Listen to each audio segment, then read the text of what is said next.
what the Great Tribulation is like. There are 7 key features of the Great Tribulation. So what do most evangelicals or Bible-believing Christians believe about the tribulation, the Great Tribulation? Most of them actually believe that the church won't be here. There'll be a secret rapture, and millions of Christians will be taken away, planes will crash, and Bibles will be left behind. Catastrophic earthly disasters, earthquakes, darkness, heavenly signs, economic issues, problems, famine, disease. The Antichrist will be in place and just ruling over the earth with a rod of iron, and especially persecuting national Israel. And there'll be a literal mark of the beast. The Antichrist, you have to have this tattoo or some type of mark or chip or whatever in order to buy and sell, and otherwise you won't be able to eat, you won't be able to function. And there's many other beliefs they have, but all those are not right. They're overstated, or they're just plain not right. So let's move on in our study. Okay, so we saw in the Millennium Series, and I'll put a tag on this page if you want to go review that, but the millennium is a symbol for the church age, and once we have that straightened out, it's easy to understand Bible prophecy. There's really 3 segments that we're concerned with: the church age, then there's a short season after the Great Tribulation, and then the final day. It's the day of the second coming of Christ, the rapture, Judgment Day, the last day, the day of the Lord, whatever you want to call it, that's what it is. It has many names to it, and it all depicts salvation for God's people and judgment for those who are not God's people. As we mentioned in part 1 of this series on the Great Tribulation, there are 7 key features of the Great Tribulation. And we're going to go through these through various videos. The first one is that everything is going to appear normal from the world's perspective. But the Great Tribulation is actually directed at God's people. It's directed at the church. The church is going to become very large. And it already is very large, and it's mixed with a lot of wheat and tares, a lot of false with the true, and there will be an Antichrist that arrives, feature 2, the man of sin, the little horn, the beast, and we'll find out what that entity really means, because there's a lot of confusion over that, so we'll look at that in feature 2. Feature 3 is the Abomination of Desolation. We have already a series on that, a 4-part series, but we're going to review that again in this series. And I'll put a note or a tag on this slide if you want to go look at that ahead of time. But it all has to do with idolatry. It's the worship of Satan through idolatry. Deception, feature 4, removal of the daily. When they set up the Abomination of Desolation, the daily will be removed, and we'll find out what that is. And there'll be great spiritual famine, false prophets, false Christ. Feature 5, sin will abound. Sin will abound in the church. And what do we see today in the church? Feature 6, persecution and disunity. Captivity, scattering, spiritual killing in the church. The church will become like confused. It's scattered. It has a lot of disunity. Everybody believes something different. There's so many different beliefs, and then you have very large community churches, mega churches, that have watered down the gospel so much that it's so superficial that in order to keep everybody together, the gospel and the whole Bible is watered down. And finally, we'll look at Babylon, which is false Christianity. The reformers of the 16th century believed it was the Roman Catholic Church. But it goes beyond the Roman Catholic Church. It's Protestantism as well, and other Christian churches that are independent and beyond, into New Age type of things. By the way, if you find these videos of interest, please consider subscribing. You can click that little red button in the bottom right-hand corner if you want to subscribe. Feature 1, all appears normal from the world's perspective. And we see an example of that is a thief in the night. And let's read 1 Thessalonians chapter 5. For you yourselves know perfectly that the day of the Lord so comes as a thief in the night. For when they shall say peace and safety, then sudden destruction comes upon them, as travail upon a woman with child. And they shall not escape. But ye, brethren, are not in darkness, that day should overtake you as a thief. Most of the world, the people that are not Christian, everything's going to look pretty normal to them. Like the days of Noah and the days of Lot, and they'll be eating and drinking, buying and selling, building structures.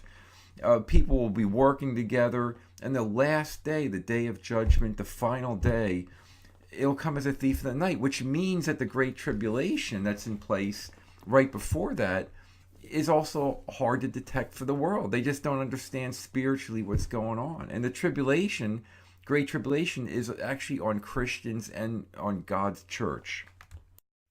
Okay, feature 2. There will be an Antichrist, somebody that's anti-Christ, which is against Jesus as the prophet, priest, and king. Okay, so we see the Antichrist, for example, in 1 John 2:18. Little children, it is the last time. And as you've heard that Antichrist shall come, even now there are many Antichrists, whereby you know that it is the last time. But note in this passage that there will be an Antichrist, an individual or an entity that will come prior to the end time. But up till that time, all through the church age, there'll be many people that are anti-Christ. They're against Christ.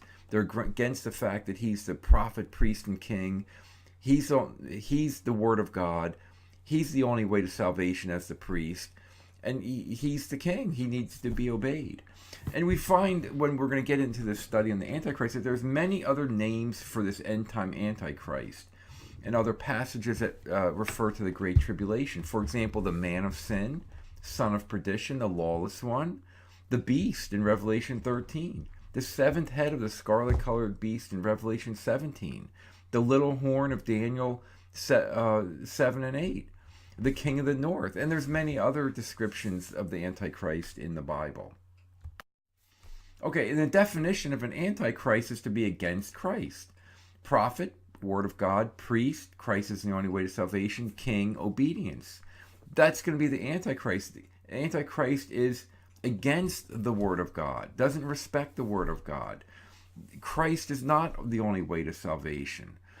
And there's no need to fully obey Christ. That's the mark of an Antichrist. And we'll get into that in detail in a future study. 1 John 2:22, who is a liar? But he that denies that Jesus is the Christ. He is an Antichrist. To be Jesus being the Christ means that he's the prophet, priest, and king. Anyone that doesn't believe that is an Antichrist and denies the Father and the Son. 1 John 4:3, every spirit that confesses not that Jesus Christ is come in the flesh is not of God. And that is the spirit of Antichrist, whereof you have heard that it should come, which is the Antichrist. But even back then in the first century, it was already in the world. People were already against the fact that Jesus is the Christ, the prophet, priest, and king. Okay, the actions of the Antichrist. Just an example in 2 Thessalonians chapter 2, who opposes and exalts himself above all that is called God or that is worshipped, so that he as God sits in the temple of God, showing himself that he is a God. The Antichrist wants to be worshipped. He wants adulation. He wants attention. He wants everything. It's about him. And his working comes by the work of Satan with power and signs and lying wonders, and with deceivableness of unrighteousness, lawlessness, to be sinful. Another example in Revelation 13:7, it was given unto him to make war with the saints and to overcome them. The Antichrist is against Christ, and his war is with the saints. That's why the world doesn't really see what's going on. The times appear normal. And power is given to him over all kindreds and tongues and nations. It's not just isolated in one country. It's all through the world. And there's many other things about the Antichrist that we'll learn on future studies. Feature 3, the Abomination of Desolation. Okay, and this is talked about in Matthew 24. And when we see the Abomination of Desolation spoken of by Daniel the prophet stand in the holy place, that's when there will be great tribulation. And that Abomination of Desolation is talked about in the book of Daniel and in several places. And he shall confirm a covenant with many for a week, and in the midst of the week he shall cause the sacrifice and oblation to cease. And for the overspreading of abominations he shall make it desolate, even unto the consummation. and that shall be determined, shall be poured on the desolate. And when we look in the Bible, abomination refers to idolatry. Desolation is the judgment of the church. It's when people become scattered, and there's so much untruth. It's every man for himself, or every woman for themselves, doing what they want to do, seeking their own pleasure. And ultimately, the abomination of desolation is the worship of Satan's kingdom in the church. The people who say they're Christians are committing idolatry, which is an abomination, and that causes disunity. We've done a study on this before, and I'll put a tag on this slide if you want to look at that, but otherwise we will revisit this in a future study. Okay, 4, deception. We find that deception is a key feature of the Great Tribulation. It's to deceive the elect. It's to deceive Christians. And we recall from Revelation 20, the millennium is 1,000 years where the gospel went forth, the Bible exploded and all through the world. But as we read in Revelation 23, at the end of that 1,000-year millennium, which is the church age, after that, Satan is again loosed. But notice in the middle here, and he was bound so he should deceive the nations no more. So when he's loosed, it's once again a time of great deception, and it's directed at the church. 2 Thessalonians chapter 2, referring to the man of sin, comes with the working of Satan with all power and signs and lying wonders. It's physical things in the church. It's signs and wonders. It's all type of things that are opposed to the Bible. It's people seeking spirituality outside of the Bible. And that happens all the time in churches, with all deceivableness of unrighteousness, because it's based on sin. Matthew 24:24, false Christ, false prophets show great signs and wonders. Daniel 8, the little horn, and through his policy he shall cause craft, or that's the same word as deceit, to prosper in his hand. And that's the nature of the Great Tribulation. There's great deception. Feature 5, iniquity and unrighteousness.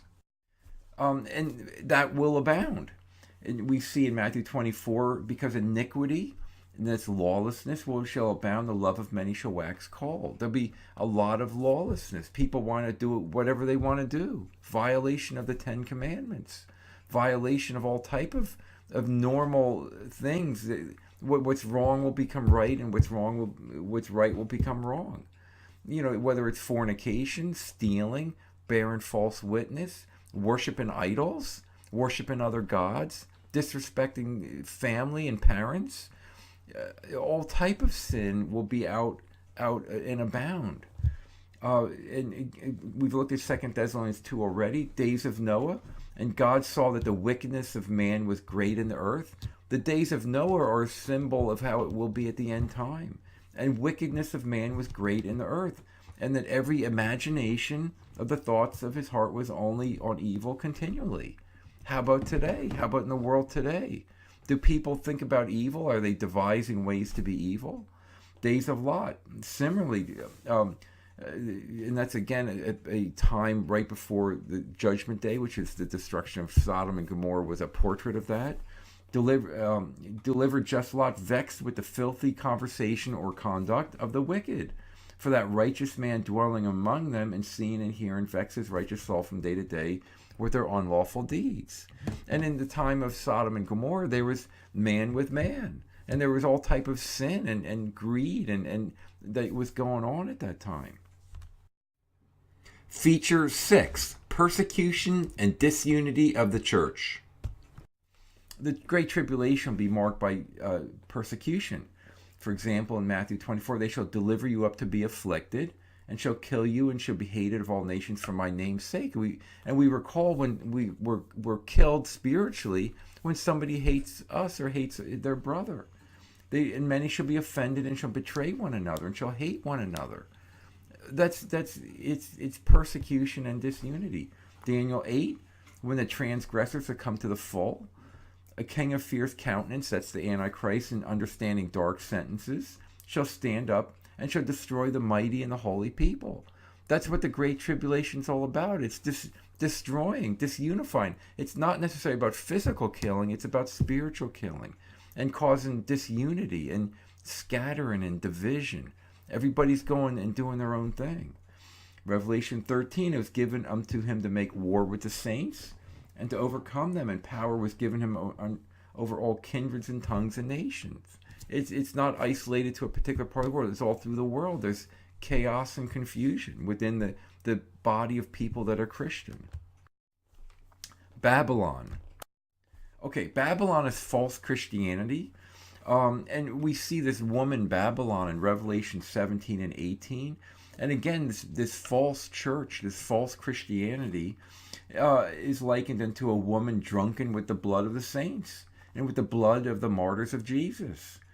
In Revelation 18, Babylon the Great is fallen, and has become the habitation of devils and the hold of every foul spirit and the cage of every unclean and hateful bird. And in other words, Babylon has evil spirits. It has demons that reside, demon possession residing in the church. It's all about false teaching. It's all about being drunk on the wine of the wrath of her fornication. Fornication is idolatry. Is there idolatry in the church today? Do people, when I say church, it's the people. Do people love their things more than they love God? Do they love their possessions? They love their sports? They love their everything else, their jobs, their positions, their titles? And the merchants of the earth are waxed rich from the abundance of her delicacies. The merchants, when talked about in prophetic language, is a picture of those who deal in religion. They're buying and selling. They're in the marketplace of religion. So anyway, we'll get into that in much more detail on a future study. Those 7 features is what the Great Tribulation is really like. And we're going to look at those on future videos, which are coming up. The next video, part 3, will be on feature 1. The times appear normal from the world's perspective. And it's really important to understand the Great Tribulation. This is such a fundamental point. It's not something with physical signs that everybody's going to look out the window and say it must be the Great Tribulation. That's just not true. Please subscribe if you like these videos. And also, if you want to keep up with the study, subscribe, and then you can get automatic updates. There's a little red button in the bottom right corner. And thank you very much for listening and watching this video.